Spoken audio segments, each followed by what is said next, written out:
আসসালামু আলাইকুম। আশা করি সবাই ভালো আছেন। আজকে আপনাদেরকে বানিয়ে দেখাবো রসমালাই। তো খুব সহজে বাসায় কীভাবে রসমালাই বানাতে পারেন। দেখেন এখানে রয়েছে একটা বেকিং পাউডার, এখানে কিছু ময়দা, এখানে হচ্ছে গুঁড়ো দুধ। গুঁড়ো দুধ যেকোনোটা ইউজ করতে পারেন। আর এখানে বাসায় বানানো ঘি। আর আছে একটা ডিম। আমি এখন ডিমটা ফেঁকে নিচ্ছি। এটা সুন্দর করে একটু ফেঁকে নিতে হবে।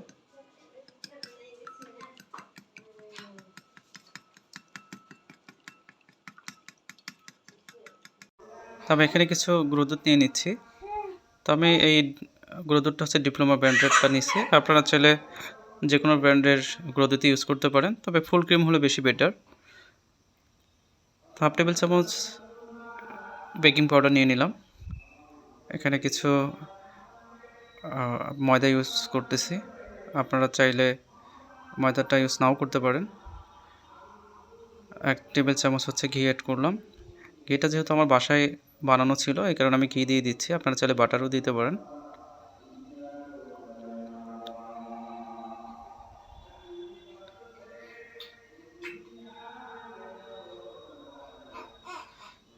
তো এই সবগুলো উপকরণ একসাথে ভালোভাবে মিক্স করে নিচ্ছি।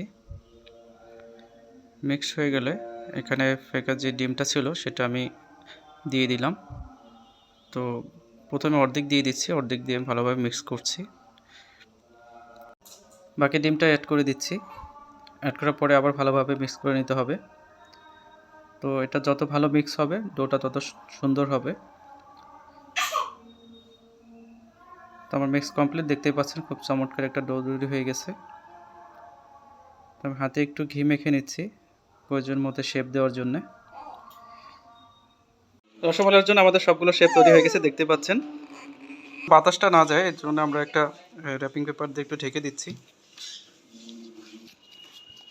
তো এটা আমরা এভাবে রেখে দিচ্ছি। আমরা এখন চলে যাব মালাই রেডি করতে। তো এখানে আমি কিছুটা দুধ নিয়ে নিলাম। তো এখানে আমি এখানে গরুর দুধটা ইউজ করতেছি।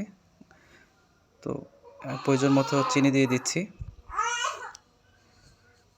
তো চিনি যে যা স্বাদ মতো দিতে পারেন। আমি মিষ্টি একটু বেশি পছন্দ করি, যে কারণে একটু বেশি করে চিনি দিচ্ছি।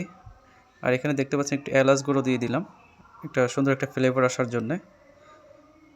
তখন সুন্দর করে একটু নেড়ে চেড়ে কিছুক্ষণ আঁচে রাখতে হবে, মিডিয়াম আঁচে রেখে এটাকে একটু গাঢ় করতে হবে।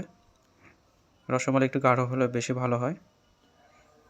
তো র্যাপিং পেপারটা খুলে এখন মিষ্টিগুলো আমি দুধের মধ্যে দিয়ে দিচ্ছি। দুধটা একটু ঘন হয়ে এসেছে।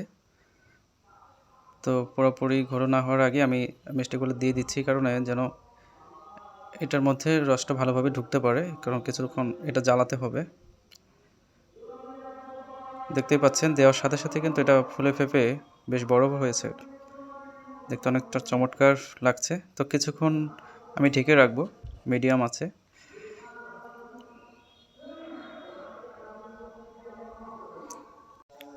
ঢাকনাটা তুলে নিচ্ছি। ওয়াও, কি সুন্দর একটা কালার, দেখতে পাচ্ছেন চমৎকার একটা কালার হয়েছে এবং মালাইটা বেশ গাঢ় হয়েছে। বেশ তৈরি হয়ে গেল আমাদের কাঙ্ক্ষিত রসমালাই। দেখতে পাচ্ছেন খুবই চমৎকার একটা কালার হয়েছে। বাজারের রসমালাই থেকে কোনো অংশে কিন্তু কম না দেখতে। এবং দেখেন মালাইটা কিন্তু বেশ গাঢ় হয়েছে। তো আমরা যদি ফ্রিজে রেখে দিই তাহলে মালাইটা আরও গাঢ় হবে এবং খেতে আরও চমৎকার লাগবে।